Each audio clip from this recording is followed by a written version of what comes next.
একজন নারীর স্বামী কোথায় নাই, তার কাছে নাই। আল্লাহ রাসূল বলেছেন ওই স্ত্রীর বিছানায় পর্যন্ত গিয়ে একটা পুরুষ বসতে পারবে না।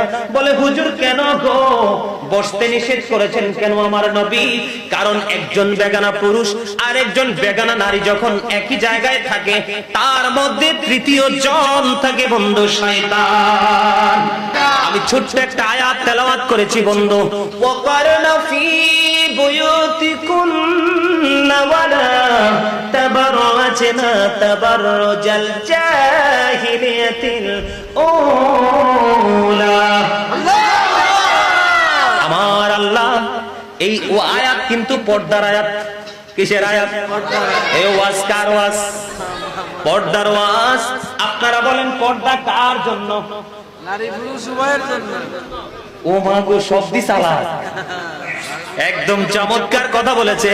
আজীবন শুধু নারীর পর্দার ওয়াজ শুনেছে, আজকে আমি উভয়ের পর্দার ওয়াজ করব, তবে টপিক আকারে লম্বা করে নয়, কারণ এই দিকে আমার অনেক সময় পার হয়ে গেছে।